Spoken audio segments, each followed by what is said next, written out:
Dr. Ben Carter adjusted his glasses, the fluorescent lights of the observation deck reflecting harshly off the lenses. Another day, another alien species to catalogue. He sighed, running a hand through his thinning, slightly graying hair. At 42, he figured he'd seen it all, or at least, enough to write a moderately successful, if terribly dry, academic paper on the mating rituals of the Gliese 781G sentient fungi. His personal life, however, remained a barren wasteland, a cosmic void mirroring the vastness of space around the Lunar Research Station. He sometimes wondered if he had better luck with fungus than with women. He glanced at the datapad in his hand.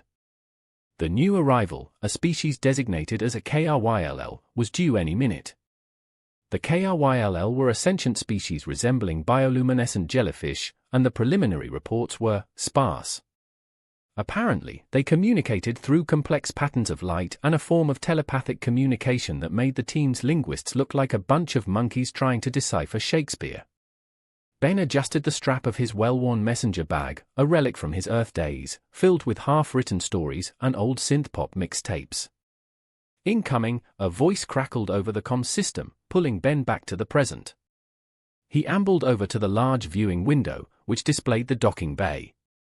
A large, translucent pod was being carefully guided into place. Inside, a soft, pulsating glow was visible. It was beautiful, in an alien sort of way. He felt a strange flutter in his chest. It was probably heartburn, he thought. The pod hissed as it decompressed, revealing the KRYLL inside. It wasn't a single entity, not in the conventional sense. It was a mass of translucent, shimmering tentacles radiating from a central core that pulsed with an internal light. The tentacles, each unique, varied from soft, ethereal blues to deep, almost violet shades, shifting and flowing like living watercolors. It was like watching a living aurora borealis contained within a large, gelatinous body. Impressive, isn't it? Dr. Aries Thorne, the station's lead xenobiologist, said, joining Ben at the window. Thorne was a tall, imposing figure, and the closest thing Ben had to a friend on the station. Though, he suspected, Thorne viewed him more like a slightly dusty specimen to catalogue. Remarkable, Ben mumbled, his eyes fixed on the KRYLL. He was both fascinated and bewildered. How does one even begin to communicate with a being that looks like a disco ball in a washing machine? They're supposed to be highly intelligent, Thorne continued. Their cognitive abilities are off the charts. We are having a welcome session in the main meeting hall in an hour, and you should come. Maybe your linguistic skills will be more helpful than that weird translation software. Ben sighed. He was a linguist, not a miracle worker, and so far, the alien languages he encountered had been mostly predictable and boring. His work consisted of documenting grammar structures and conjugation rules. There was no room for anything poetic or interesting, and the thrill of the unknown had long since faded. Still, he supposed that at least this was slightly more exciting than cataloguing the mating call of the sentient mold they had encountered last month. An hour later, Ben found himself in the brightly lit meeting hall. The entire research staff was there, a collection of scientists, linguists, and engineers, all buzzing with anticipation. In the center of the room, a large, transparent platform was set up, where HFY, as the KRYLL had been designated, was gracefully levitating. HFY's bioluminescence pulsed, shifting in intensity and color. Ben pulled out his datapad and tried to record the patterns, but it was like trying to capture a rainbow in a jar. It was mesmerizing, bewildering, and utterly beyond his current understanding. The head linguist, Dr. Evelyn Reed, cleared her throat. All right, everyone, let's begin. We're going to start with basic greetings and see if we can establish any form of communication. She held up a tablet, displaying a series of universal symbols for hello. Let's try this first. She pressed a button on the pad, sending out a projected image onto a wall. The symbols were simple enough, a stick figure waving, a stylized sun, a simple smiley face. HFY remained still, its light patterns flickering slightly. Dr. Reed tried another one, and then another. Nothing. The other linguists joined in, all pressing buttons and talking over each other in various languages, both earthly and alien. Nothing seemed to work. HFY remained indifferent. Ben watched, feeling a familiar mix of fascination and frustration. He scribbled notes on his pad, mostly consisting of frustrated sighs and confused doodles. He had to admit, the KRYLL were a fascinating mystery. Suddenly, the lights in the room dimmed, replaced by a more focused and intense display from HFY. The tentacles pulsed, shifting into intricate patterns. There were swirls, spirals, and geometric shapes, all moving with a mesmerizing rhythm. The colors intensified, going through the entire visible spectrum. The room was silent, the scientist spellbound, the air thick with anticipation. Then, the lights focused, almost like a spotlight, directly on Ben. He felt his cheeks flush, a mix of embarrassment and bewilderment creeping up his neck. The complex patterns on HFY seemed to solidify, or at least, become much clearer. It was almost like a focus beam of energy directly aimed at him. It was intense, like nothing he had ever experienced. Ben mumbled, feeling utterly out of place. He looked around at the other scientists, their faces a mix of awe and confusion. He could feel their gazes, all turned towards him. He suddenly felt like a bug under a microscope. He coughed awkwardly. Did anyone else see that? Dr. Thorne, ever the pragmatist, raised an eyebrow. See what, Ben? The light show? Yes, it's quite impressive, I must say. No, I mean, the focused light pattern. It was towards me. Ben felt like an idiot, but he had to say it. Dr. Reed frowned, studying her datapad. The system is registering a focused output. It seems directed, for sure. But why, or what, we don't know. HFY's display shifted again. This time, it was a series of repeating patterns, like a code made of living light. Ben stared, his mind racing. It was beautiful. It was also something else he couldn't quite put his finger on, an intense pull, a strange, inexplicable feeling that resonated deep inside him. It's definitely directed at you, Ben, Thorne said, a hint of a smile on his face. Looks like you have a suitor. He chuckled to himself. Ben stared at HFY, his brain struggling to catch up. A suitor? What did that even mean in this context? He was a middle-aged linguist with a penchant for bad science fiction and a love for 80s synthpop. He wasn't exactly a prime specimen for interspecies courtship. He had better luck with the Gliese 781G fungi. He looked down at his own reflection in the datapad. Pale skin, a bit of a double chin, thinning hair. Not exactly the epitome of attractiveness, even for a human. And now, this alien jellyfish thing was practically serenading him with living light. He felt a strange mix of terror and exhilaration. What had he gotten himself into? HFY's lights intensified, pulsating rhythmically. It felt like an invitation. And despite his confusion, a small part of Ben, the part that yearned for something other than endless academic papers, found itself strangely drawn to it. This was going to be interesting. The meeting ended with more questions than answers. Ben left the meeting hall with a throbbing headache, a mix of fascination and dread churning in his stomach. As he walked towards his living quarters, he couldn't help glancing back, a small, almost imperceptible smile playing on his lips. Maybe this wasn't going to be so bad, after all. Maybe, just maybe, this interspecies romance was the best thing that had ever happened to him. Or maybe it was just a really bad idea. Either way, he thought, he was going to document it thoroughly. And that, he decided, was the first chapter of his own very strange, very unexpected, and very probably disastrous love story. The next morning, Ben woke up with a sense of unease that was only partially due to the 3 cups of lunar-strength coffee he'd consumed the night before. The image of HFY's bioluminescent display was burned into his retina, a constant reminder of his unusual new situation. He felt like a contestant on a bizarre, intergalactic dating show, and he was pretty sure he was about to get voted off for being too boring. He dragged himself out of bed, the familiar routine of his lunar habitat offering little comfort. He showered, put on the same utilitarian grey jumpsuit he'd worn for the last week, and then hesitantly approached the mess hall for breakfast. The air was thick with a mixture of anticipation and thinly veiled curiosity.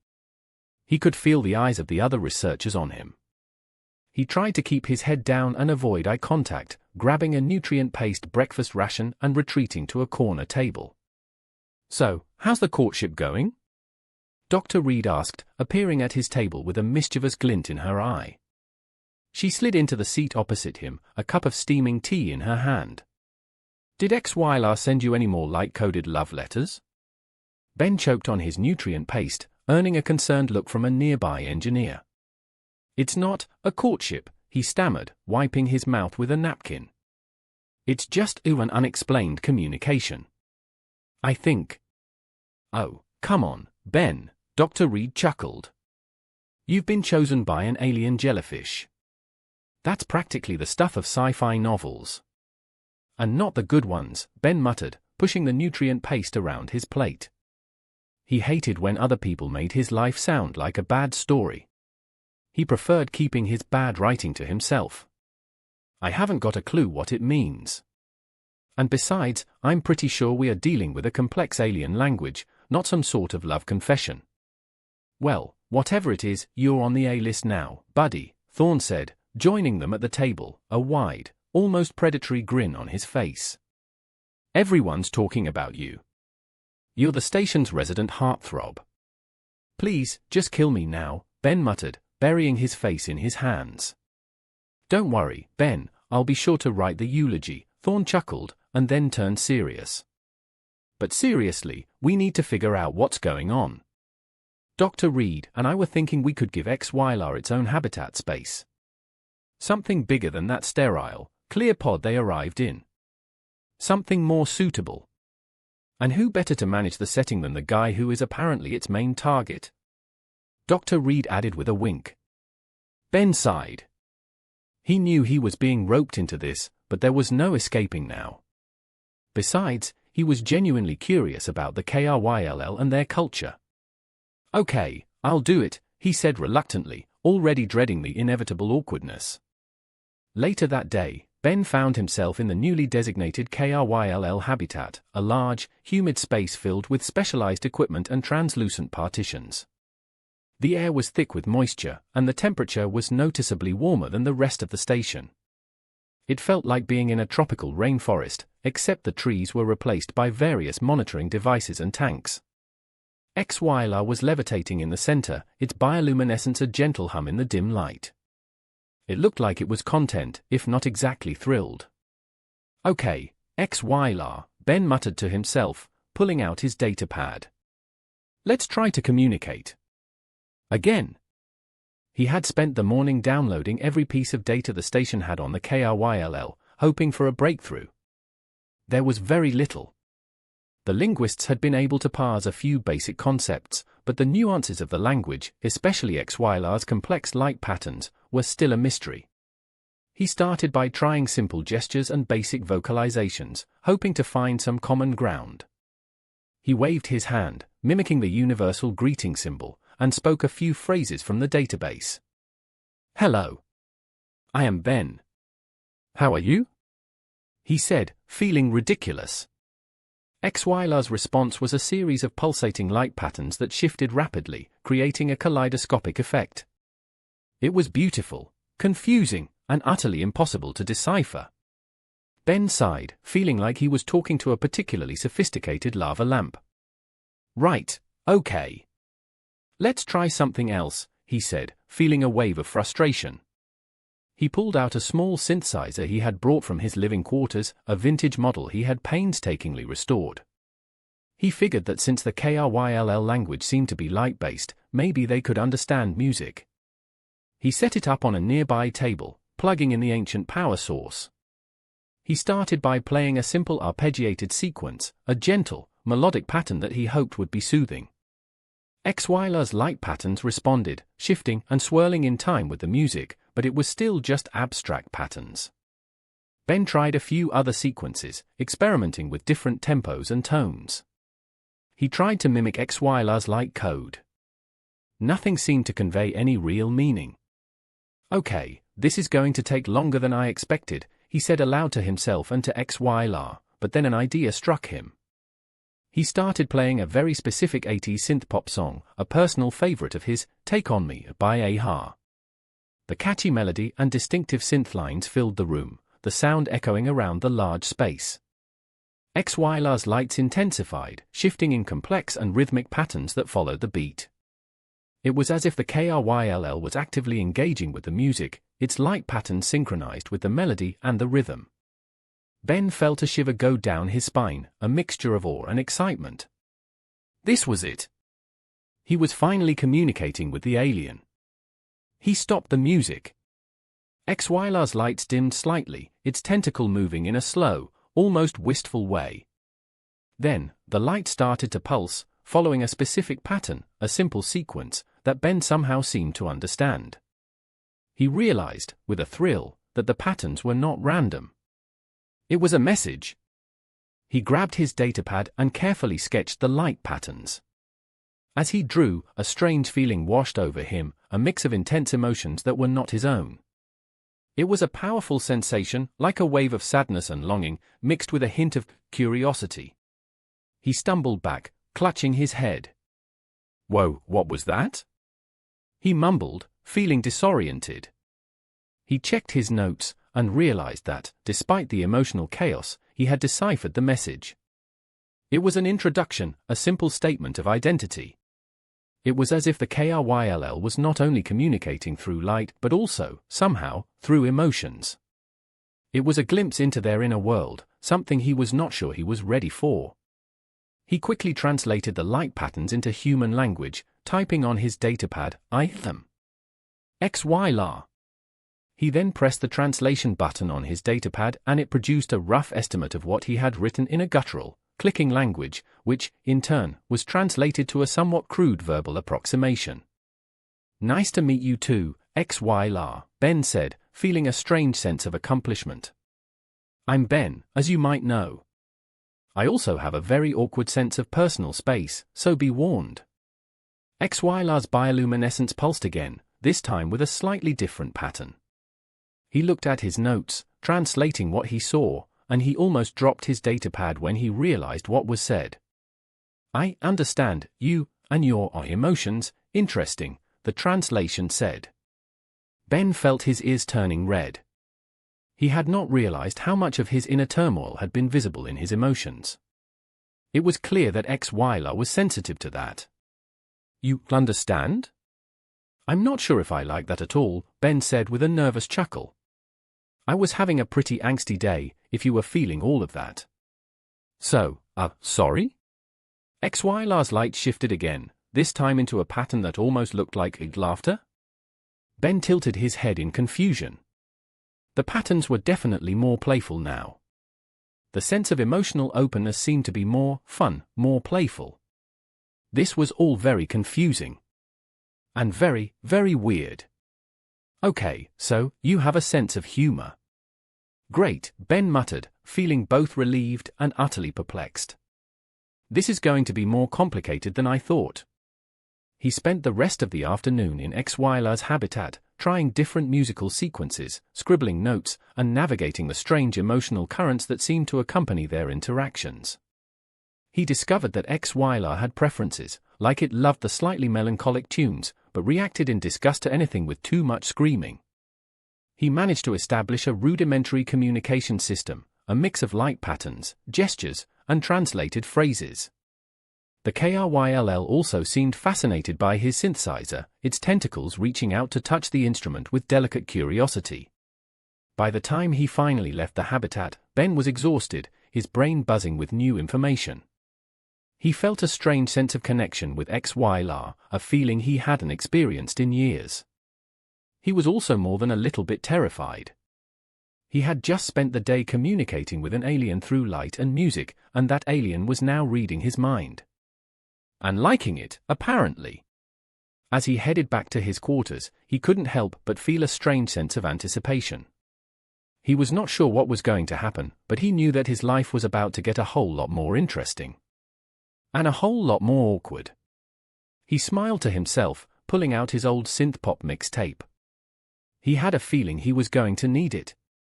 The shift started subtly, a barely noticeable change in the air, like the hum of a distant engine slowly growing louder.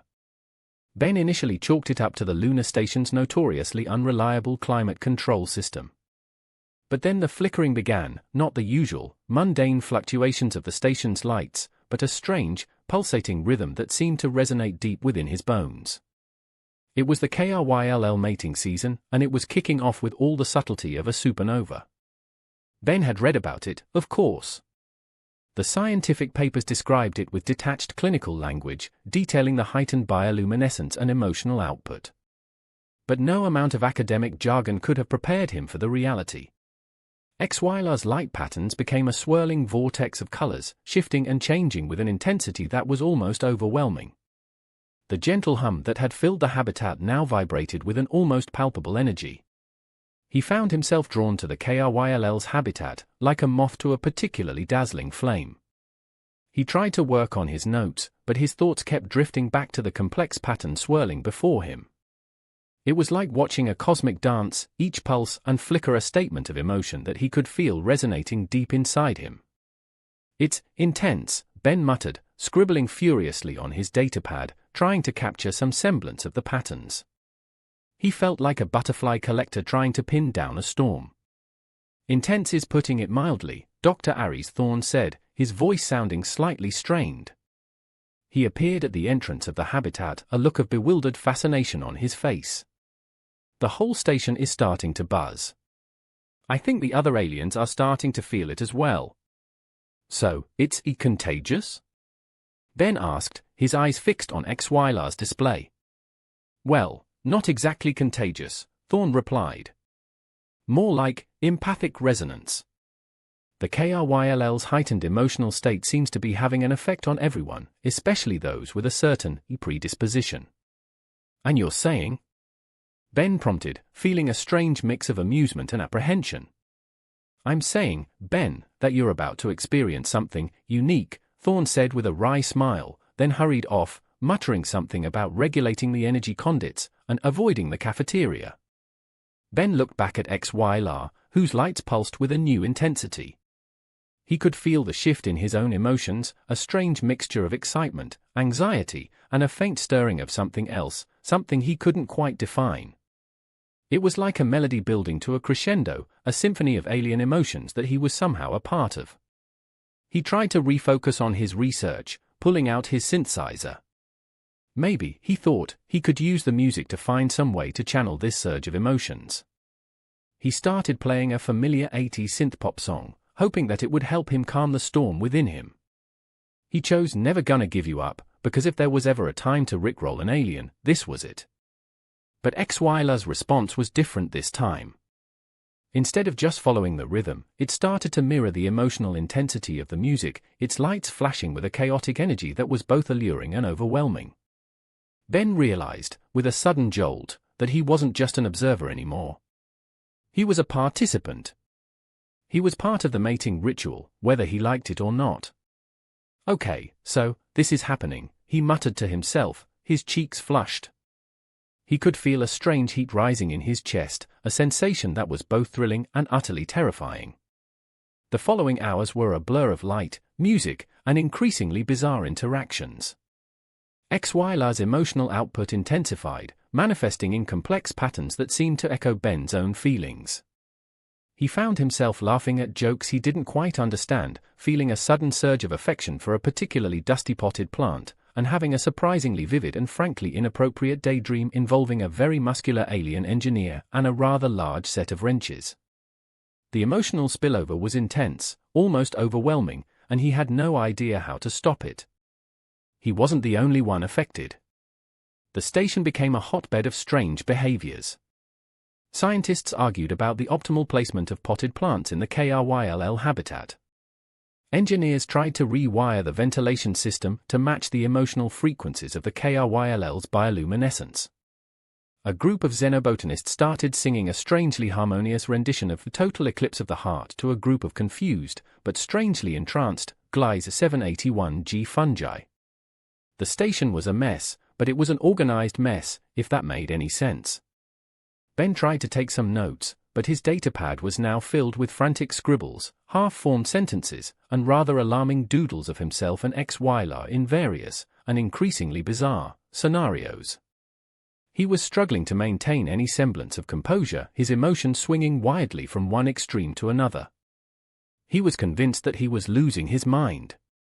He tried to speak to XYLR, hoping to understand what was happening, but the KRYLL's bioluminescence was so intense that he could barely make sense of anything. The emotional connection was stronger now, a tidal wave of feelings washing over him. He felt a sudden surge of affection, followed by a pang of anxiety, then an almost overwhelming urge to dance, despite having zero dancing skills. XYLR, what's happening? He stammered, his voice trembling slightly. XYLR's lights pulsed, a complex pattern that felt both alluring and intimidating. Ben tried to translate the light code, but it was moving too fast, too complicated, and too intimate. He could feel a strong sense of longing, a deep-seated desire for connection, and a very, very confusing surge of, well, let's just say it was a very visceral sensation that made his face burn hot. Oh, no, Ben whispered to himself, his eyes widening. This wasn't just a mating season, it was a full-blown emotional and, dare he think, physical courtship. And he was right in the middle of it, a confused, middle-aged linguist who just wanted to write a few academic papers and listen to some synth-pop. He stumbled back from the habitat partition, his heart pounding. He needed air. He needed a drink. He needed a really, really strong sedative. He turned around and bumped straight into Dr. Reed, who had a strange, almost manic smile on her face. "Having fun, Ben," she said, her eyes glowing with a strange, feverish intensity. She was wearing a bright pink jumpsuit, something completely out of character for the notoriously conservative linguist. "I'm not sure if fun is the right word," Ben replied, trying to keep his voice steady. "Oh, it's fun, Ben," she said with a giggle. "It's all about shared experiences, emotional connection, and bioluminescent synchronicity." She winked at him, then started humming like a virgin, walking away in a very UNDR Reed-like way. Ben stared after her, utterly bewildered. The mating season was affecting everyone, and he was probably going to be the next one to fall into the rabbit hole of bad decisions. He ran a hand through his hair, feeling a mixture of amusement and abject terror. This was going to be one hell of a week. He went back to XYLR's habitat and saw, to his utter horror, that XYLR was projecting images onto the wall. They were images of him. Ben with his synth. Ben reading a book. Ben sleeping in his bed. Ben in his pajamas. And a doodle of Ben and XYLR holding hands on the moon. He covered his face with his hands, feeling the heat rise in his cheeks. "Okay, this is it," he muttered to himself. "I am definitely going crazy." The mating season had begun, and Dr. Ben Carter was about to learn that some invitations are just too complicated to decline, especially when they come with a light show, a symphony of emotions, and a very, very potent dose of interspecies attraction. He knew that this was going to be a long and very, very awkward courtship, and that it was going to be absolutely, utterly, and completely insane. And yet, he couldn't help but feel a tiny spark of excitement at the unknown adventure that lay ahead. The chaos of the KRYLL mating season had, if anything, intensified. The station felt like a pressure cooker, bubbling with repressed desires and amplified emotions. Ben, however, found himself surprisingly calm. Or, at least, as calm as one could be when you're being courted by a bioluminescent jellyfish through a complex language of light and emotions. He had come to a decision, and that was to embrace the weirdness, to dive headfirst into the strange, chaotic, and strangely compelling situation he found himself in. He was going to do his best to connect with XYLR, not as a scientist, but as whatever it was that XYLR wanted him to be. If that meant using his synthesizer and his deep knowledge of 80s pop music, so be it. He entered XYLR's habitat, feeling a sense of purpose he hadn't felt in years. The air was thick with moisture, and the room hummed with the KRYLL's powerful bioluminescence. XYLR floated in the center of the room, its tentacles swirling in mesmerizing patterns. The light show was intense, a chaotic ballet of colors and shapes, but Ben was beginning to see some kind of logic to it, some sort of rhyme and reason to the visual madness. He was starting to understand the emotional undercurrents of XYLA's communication. "Okay, XYLA," Ben said, setting up his synthesizer on a small table. "Let's see if we can do this thing properly." He took a deep breath. "I know I'm not exactly the most romantic person, but I'm trying. So, bear with me." He started playing a slow, melancholic tune, a track from an obscure 80s synth-pop band that he had always found particularly moving. The melody was simple, but the underlying emotions were complex, filled with longing and a hint of hope. As the music filled the room, XYLA's bioluminescence responded, shifting and changing in a way that seemed to match the emotional nuances of the song. The lights became less chaotic, less overwhelming, and more focused, like they were trying to communicate with him on a deeper level. Ben closed his eyes, letting the music flow through him. He could feel a strange connection with XYLA, a sense of shared experience that transcended language. He felt a wave of longing, a desire for intimacy that was both thrilling and terrifying. He opened his eyes and looked at XYLA, the intense emotions almost palpable in the air.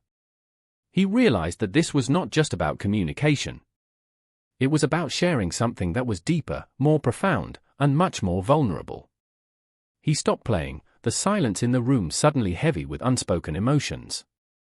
XYLA's light pulsed gently, its tentacles reaching out towards him, almost like they were trying to touch him, to embrace him. Ben felt his cheeks flush, his heart pounding in his chest. He decided to do something he had never done before.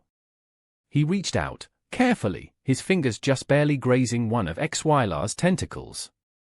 The contact was soft, almost velvety, and he felt a surge of warmth, a sudden rush of emotions that was both intense and strangely comforting. It was like touching a living aurora borealis, a source of raw power and beauty. "I think I'm starting to understand," he whispered, his voice trembling slightly. "I think I'm starting to understand you." XYLA's response was immediate and powerful. The lights exploded in a dazzling display of color and light, creating complex patterns that seemed to dance in the air. It was a message, an invitation, and something else that Ben couldn't quite define, something that was both intimate and overwhelming. He could feel a surge of emotions, a mixture of affection, desire, and a hint of playfulness. It was like XYLA was not only communicating with him through light, but also through the very emotions that he was feeling. He understood. He was starting to communicate, and it was unlike anything he had ever experienced. He spent the rest of the day experimenting, trying different musical sequences, mimicking XYLA's light patterns with his synthesizer. He discovered that certain frequencies resonated with the KRYLL, that specific melodies could elicit particular emotions. He learned that XYLA preferred the melancholic synth-pop tunes over the upbeat rock anthems, that a specific chord progression could elicit a sense of playfulness, that a particular sequence of arpeggios could make it almost purr. It was like they were creating their own shared language, a dialect of emotions and music that only they could understand. He also learned that his own emotional state was having a direct effect on the KRYLL. When he was feeling anxious, XYLA's lights would flicker with a sense of concern. When he was feeling happy, the bioluminescence would glow with a warm, inviting light. It was like their emotions were intertwined, a shared experience that was both beautiful and incredibly vulnerable. As the hours passed, Ben began to lose track of time. He was completely immersed in his own little world of light and music, a bubble of interspecies connection that shielded him from the chaos of the station. He felt a growing intimacy with XYLA, a sense of shared experience that transcended language and logic. He was beginning to fall in love with a bioluminescent jellyfish, and it was the most wonderfully, terrifyingly, beautiful thing he had ever felt. He tried to recreate some of XYLA's complex patterns, using his synthesizer to create light sequences that mirrored the KRYLL's bioluminescence. He found that he had a knack for it, his fingers dancing over the keys as he tried to capture the nuances of the KRYLL's emotional expressions. It was like he was writing a love song in light, a symphony of shared emotions that was uniquely theirs. He realized, with a strange mix of awe and embarrassment, that he was starting to anticipate XYLA's responses, that he could feel the subtle shifts in its emotions. It was as if their minds were beginning to connect, to resonate with each other. He closed his eyes, letting the music flow through him, and he felt HFY's presence around him, warm, enveloping, and utterly irresistible. He had never felt so close to anyone, not even to another human. He had never felt so vulnerable, so open, so exposed. Later that night, as Ben was preparing to leave the habitat, he noticed that HFY's lights were pulsing with a specific pattern, a complex sequence that he now recognized as a form of invitation. He felt his cheeks flush, his heart pounding in his chest. He looked at HFY, his eyes wide with a mixture of fear and anticipation. You're inviting me to join you," he whispered, his voice trembling slightly. HFY's lights pulsed again, the patterns becoming more intense, more intimate. The message was clear. It was an invitation to share a space, to share emotions, to share something more. Ben swallowed hard, feeling a mixture of fear and excitement. He knew that this was a step into the unknown, that he was about to cross a line he could never uncross. But he also knew that he couldn't resist, that he was drawn to HFY with an irresistible pull. He took a deep breath and stepped onto the platform, entering the KRYLL space. The air was warm, humid, and filled with the soft, pulsating light of HFY's bioluminescence. He looked at the KRYLL, its tentacles surrounding him, its light enveloping him in a warm, loving embrace. He closed his eyes, letting the emotions wash over him, and he knew that he was exactly where he was supposed to be. He felt, for the first time in a very long time, completely and utterly alive. The night was a blur of light, music, and shared emotions. Ben discovered that there was a unique sort of intimacy, a sort of sensual connection that transcended the physical. It was a dance of souls, a symphony of emotions, a shared experience that was both beautiful and profoundly moving. He felt more connected to HFY than he had ever felt to anyone. As the first light of the lunar morning filtered through the habitat windows, Ben found himself lying on the floor, surrounded by HFY's tentacles, his body still buzzing with the afterglow of their connection. He opened his eyes, a soft smile playing on his lips. He was no longer just a scientist, a linguist, or a cynical observer. He was a part of something bigger, something more profound, and much more beautiful than anything he had ever imagined. And he knew, with a certainty that warmed his heart, that this was only the beginning of their story. The peak of the KRYLL mating season arrived not with a gentle crescendo, but with the force of a runaway train. The station was a chaotic mess, emotions running high, fueled by the KRYLL's intensified bioluminescent output. Ben, however, felt surprisingly centered amidst the storm. His connection with HFY had deepened, their shared experiences creating a bond that transcended the confines of language and culture. He felt like he could almost read HFY's mind now, and that was both wonderful and incredibly, utterly terrifying. He entered the KRYLL's habitat that morning with a sense of anticipation, a thrill mixed with a healthy dose of nervousness. HFY greeted him with an intense display of bioluminescence, the light pattern swirling with a mix of affection, desire, and a touch of, what was that? Was that urgency? Ben looked over his notes, scribbling down the patterns as fast as he could. His rudimentary translation software struggled, producing awkward, clumsy interpretations. Okay, I'm trying, Ben muttered, his fingers flying across the datapad. He knew that something was different this time, that HFY was trying to communicate something important. The translation came through, finally, a mix of fractured sentences and emotional cues. I need you. Completely. Join. Synchronicity. Now. Ben's cheeks flushed. He had known this was coming, but hearing it, even in the mangled form of a machine translation, still made his heart race. It sounded intense, almost possessive. He tried to keep his voice steady, his face calm. Okay, HFY, I understand, he said, feeling the familiar thrill of the unknown mixed with a healthy dose of panic. But what exactly does completely mean? HFY's light pattern shifted, becoming more focused, more direct. Ben could feel a surge of emotions, a mix of desire and a very, very confusing undercurrent of need that was both alluring and unnerving. He realized, with a jolt, that HFY wasn't just asking for intimacy, they were asking for full integration. A complete and total merging of their emotional and physical states. And, Ben realized with another wave of panic, it was now or never. He stumbled back, his eyes wide with a mixture of fear and desire.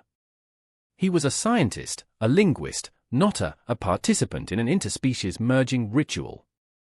He started to stammer. Look, HFY, I don't know. I mean, I like you, I do. But I don't know if I can do that. He blushed. I don't even know what that means. We are two different species, with widely different physiology. This is not as simple as dating a regular human. HFY's bioluminescence dimmed slightly, the pattern shifting into a sequence that felt hurt. Ben felt a pang of guilt, a sharp ache in his heart. He had hurt HFY's feelings, and he had not even meant to. No, wait, I didn't mean it like that, he stammered, reaching out to touch one of the KRYLL's tentacles. I'm just scared. I'm not used to this level of vulnerability. Or intimacy. I've always been bad at human relationships and, as it turns out, I'm even worse with aliens. HFY's lights pulsed again, this time with a hint of sadness, the emotional undercurrent a mix of longing and disappointment. Ben felt a lump in his throat.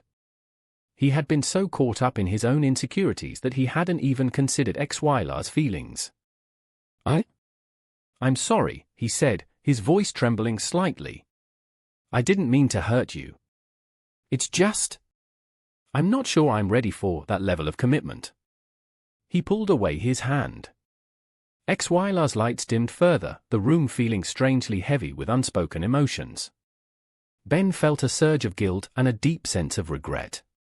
He had messed up. He had let his insecurities get the better of him, and now he had potentially ruined the most beautiful, bizarre, and wonderful relationship he had ever known. Look, maybe I need some time to think, he said, feeling incredibly awkward. Maybe we can just talk later? HFY's lights pulsed one more time, a pattern that felt like a quiet acceptance, tinged with a hint of disappointment. Ben backed out of the habitat, feeling like the biggest jerk in the entire universe. He had just rejected an alien jellyfish after they had sung him a song with their inner light.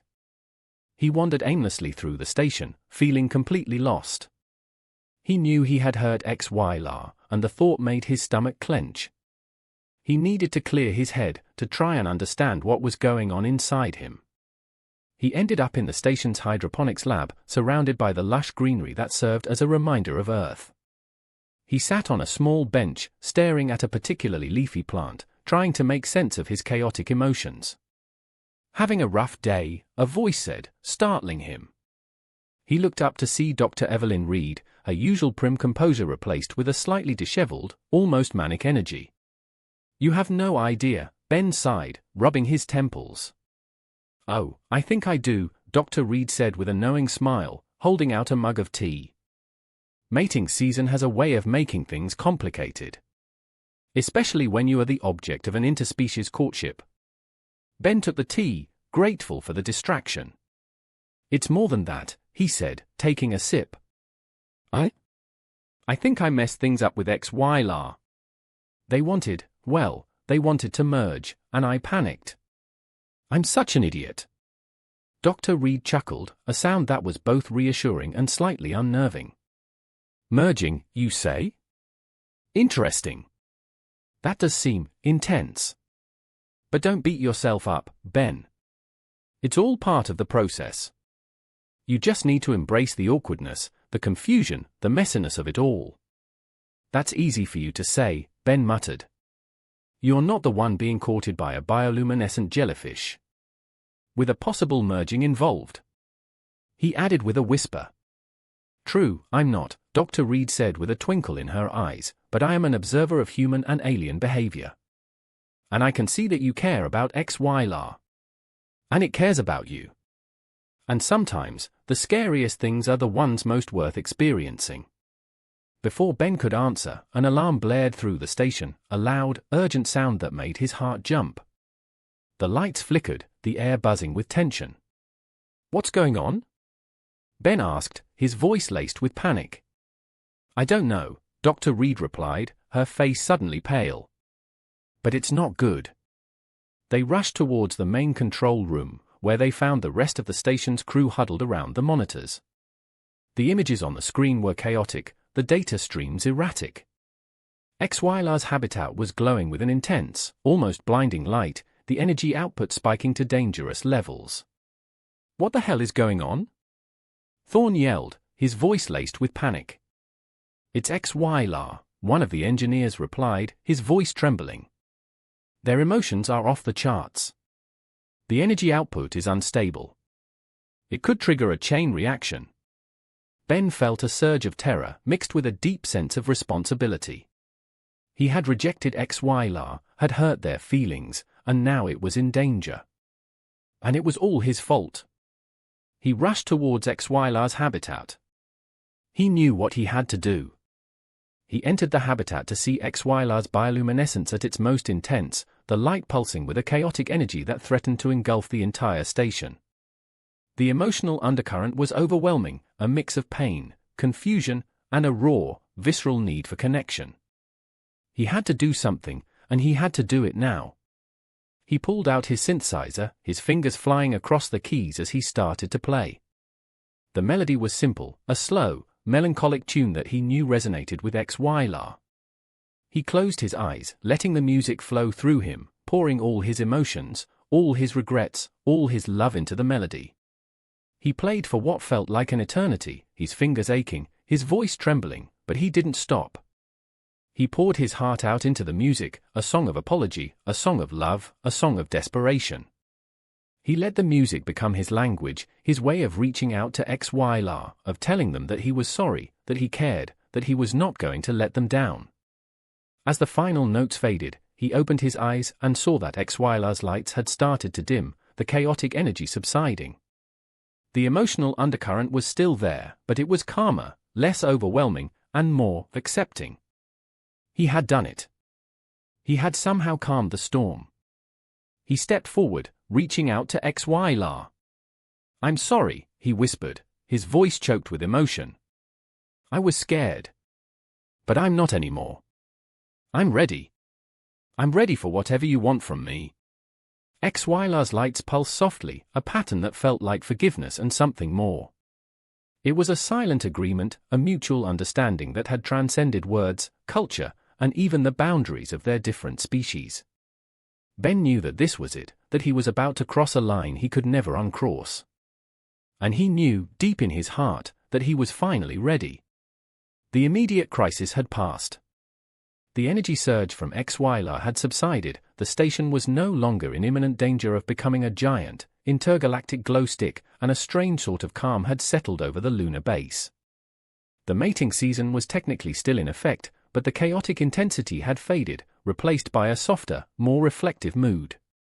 It was as if everyone had collectively exhaled, taking a moment to process the emotional rollercoaster they had just survived. Ben, however, felt like he had been through a completely separate kind of storm. He had faced his own fears, his own insecurities, and had emerged, if not completely unscathed, at least with a deeper understanding of himself and his relationship with XYLA. He had apologized, he had made himself vulnerable, and he had, in a way he still couldn't fully comprehend, merged with an alien jellyfish. And he was still alive. He found himself back in XYLA's habitat, the air still thick with moisture, the room humming with the KRYLL's gentle bioluminescence. He stepped onto the platform, his heart pounding with a mix of anticipation and trepidation. He looked at XYLA, its tentacles swaying softly, the light patterns a calm, soothing rhythm. It was like they were both recovering from a shared experience, like they had survived a storm together and were now finding their way back to each other. "Hey," Ben whispered, feeling strangely shy. "How are you feeling?" XYLA's response was a series of soft, gentle light pulses, a pattern that felt like a mix of